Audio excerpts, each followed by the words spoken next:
Welcome, you all. I am Baron Baptiste. Welcome to Disrupt the Drift. Today, we're going to talk about, are you a failure? Failure has many faces. There's, I failed at doing something, attempting something. And then there's, am a failure, which is very different. Are you a failure is something that I've learned a lot of people hold out as who they are. Maybe it's buried way down deep, but in the background of their life, of their mind, of their being, they hold it that they're a failure in life. And that guides a lot of the decisions and choices. It gives people their thinking, how they think about themselves, how they think about the world. They compensate for it.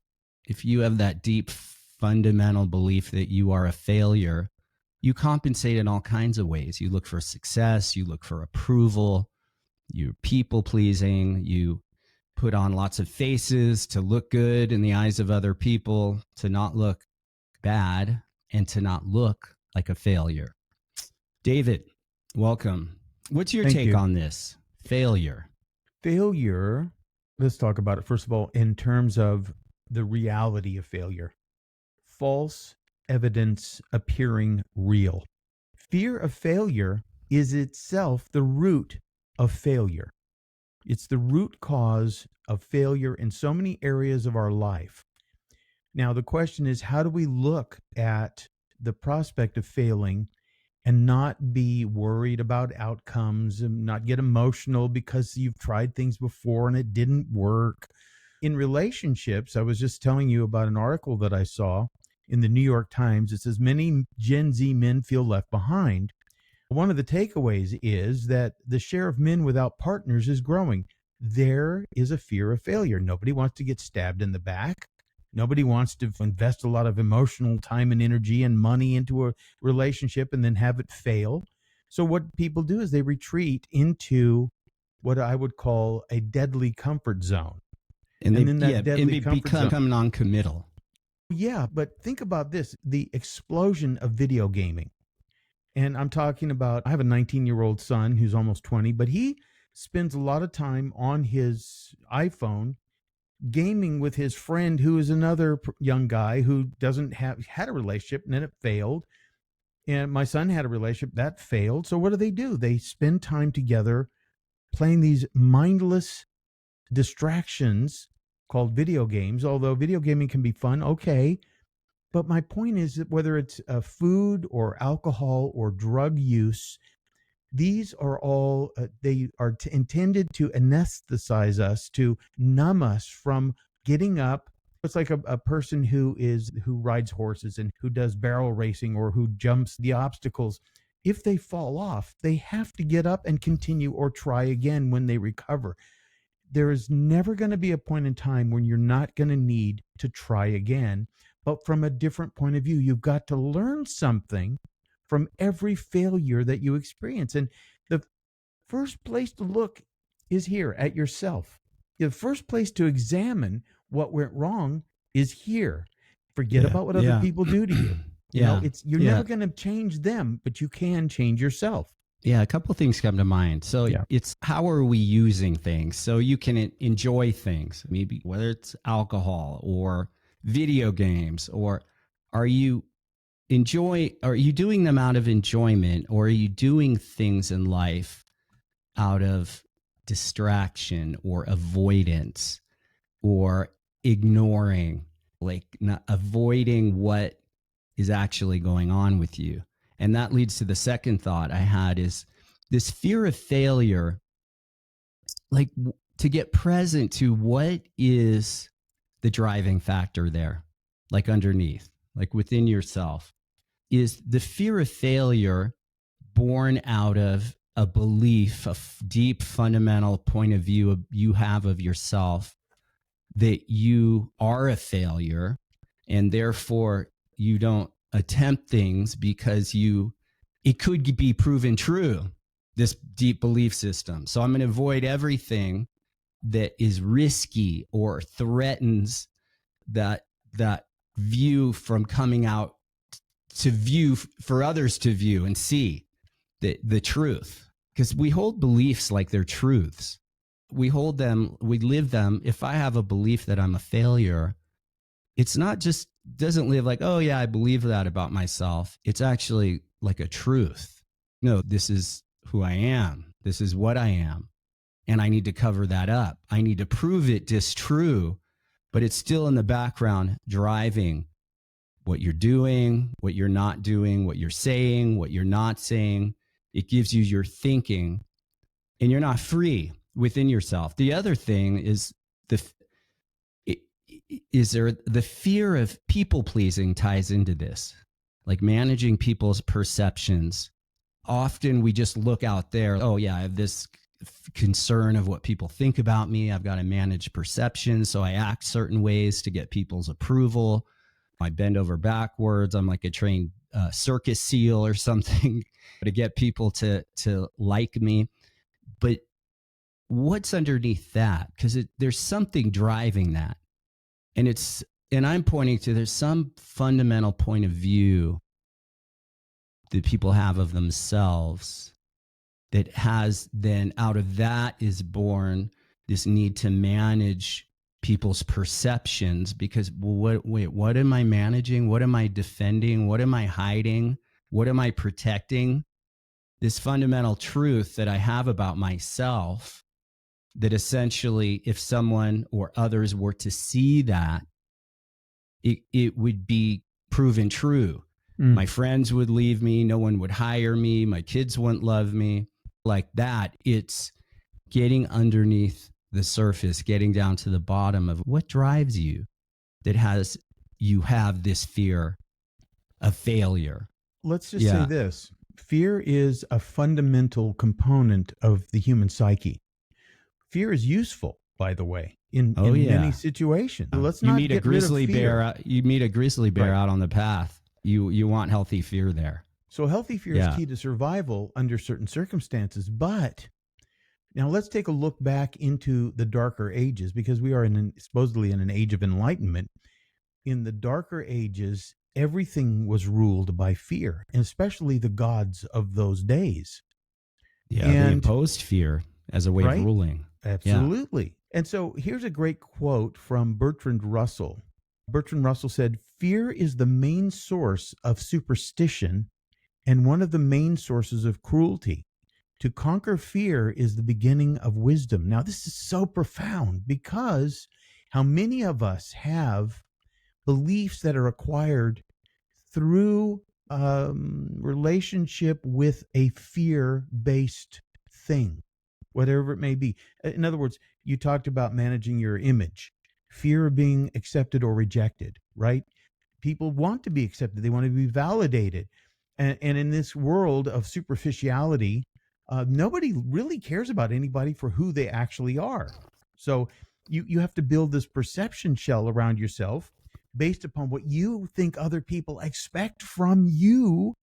Yeah, who you need to be liked and seen in a good light. Yeah. But then you become a not you. Yeah. And then you're left in the experience of having lost yourself. And if you live enough years like that, you don't know who you are. Superstition is a powerful concept here, because if you walk in front of a black cat on Friday the 13th, you believe something terrible is going to happen. That's just an old idea.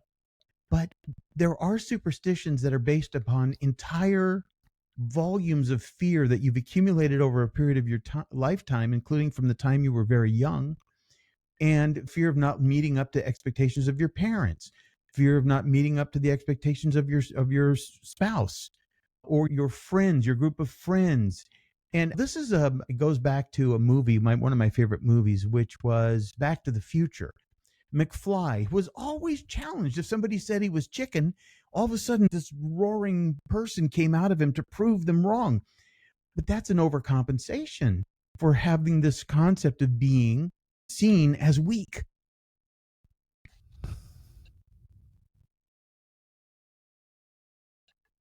Yeah. Here's what I would say.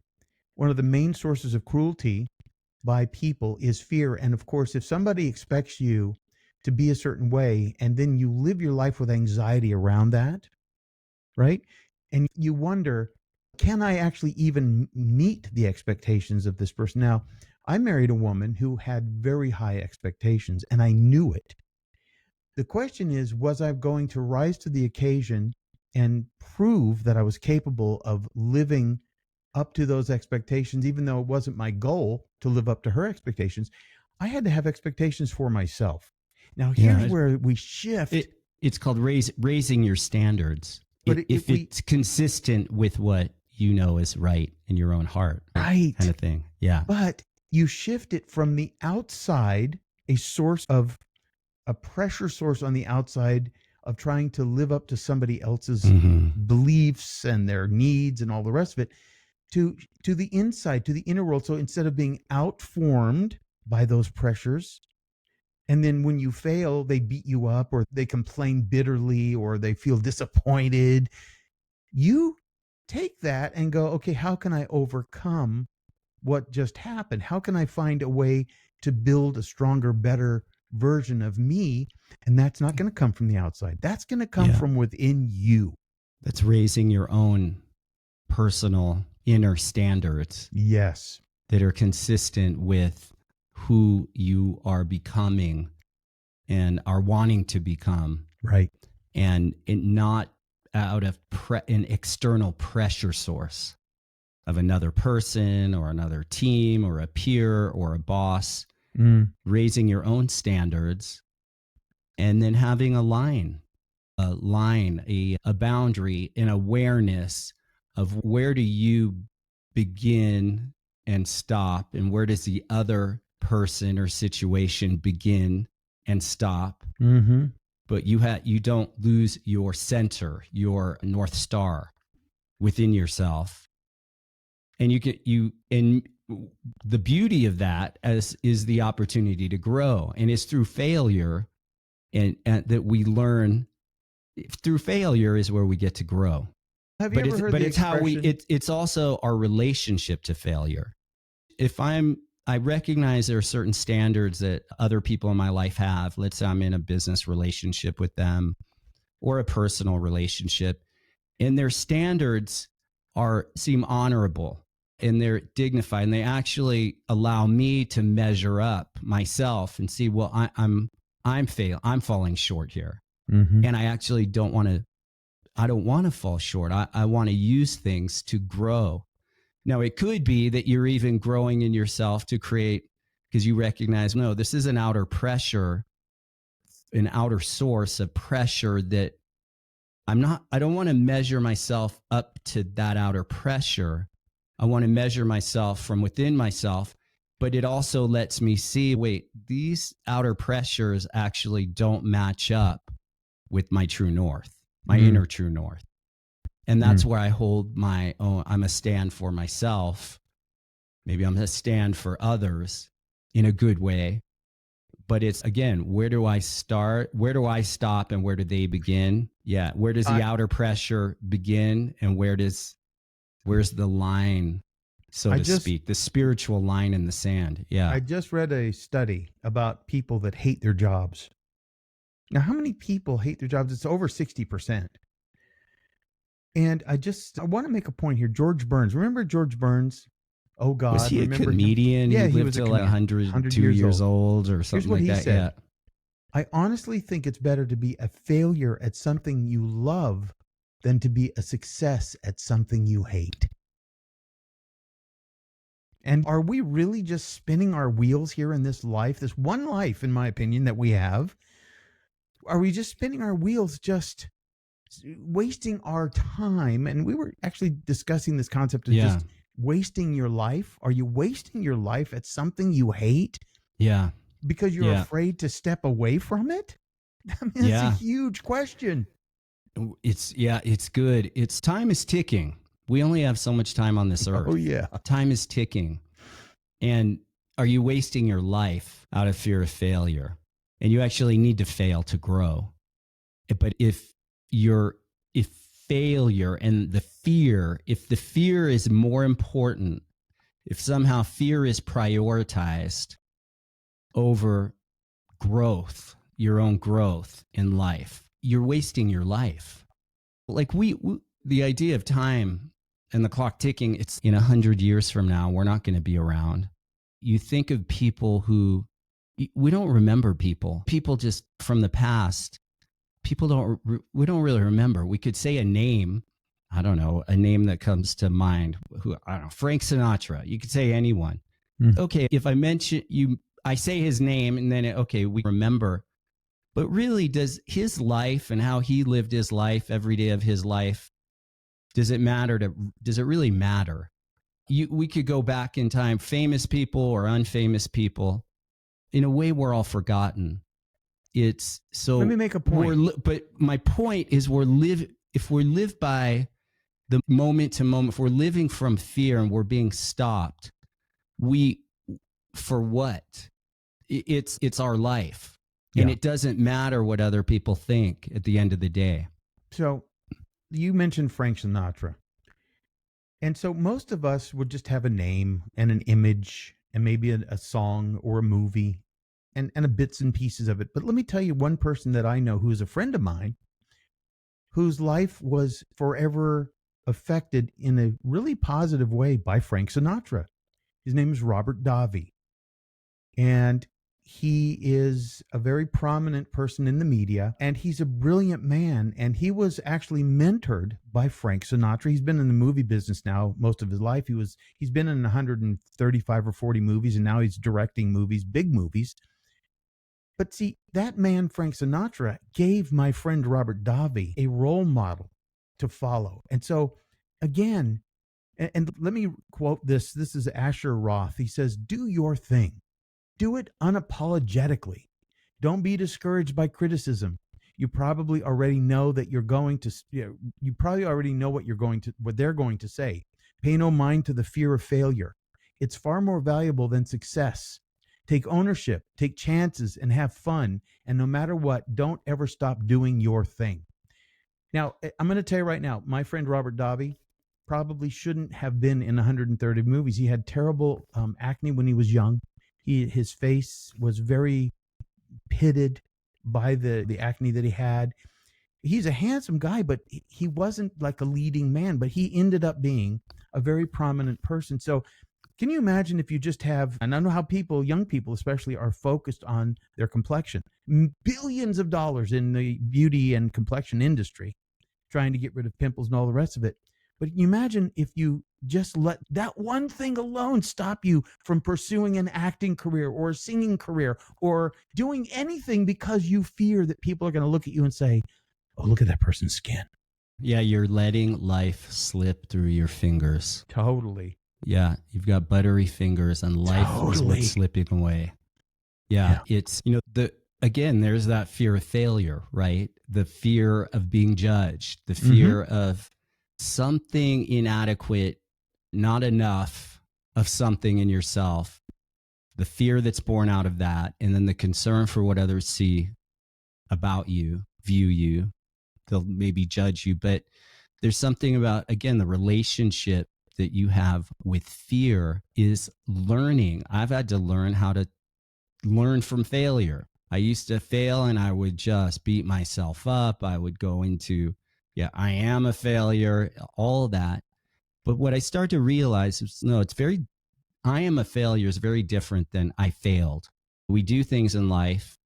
We stick our necks out. We start a new, business. We start a new relationship. We start something new. And there's going to be failures. But if you see along the way, if you have the awareness and the openness and the humility to learn from the failure, learn what you need to learn. And maybe it wasn't your failure. Maybe it was other people's failure that you were in the relationship with or the business pursuit. Maybe it was their failure, but that's part of what there is to learn. Wait, were there red flags and I just kept stepping over the red flags? Were there little out of integrities? They say they were going to do something, they wouldn't do it, and I would just gloss over that, step over that. And then those things show up later in a bigger way. I'm like, wait, I wasn't actually blindsided. Maybe that was where I failed, is to have my eyes open, don't step over the little things. Hey, Baron, didn't you tell me that you recently met Robert Kiyosaki? I did. Listen to what we were he we were at a says. speaking. We were on the same stage. We were at Yeah. a conference in Vegas a Listen few to what weeks Robert back. Kiyosaki says. He says, Yeah. winners are not afraid of losing, but losers are. Failure is part of the process of success. People who avoid failure also avoid success. Yeah. You cannot separate the two. You've got to make mistakes. Oh, I was going to say, if you're not making mistakes, you're not doing anything. Yeah. So where does it go? It's really good. In the word success itself, I feel like the word success has become a dirty word. But it doesn't have to be. It's almost like the word success needs to be put in a bucket of soapy water and washed off. Because you do see, and I've heard you use this term, you see a lot of successful failures in the world. People have a lot of success, but they've got no relationship with their kids, or their personal life is a mess, but they've got all the trappings of success, the cars, the homes, the money, they're winning the game they're playing in the business realm, something like that. Successful failures. But is success just about attainment of material things?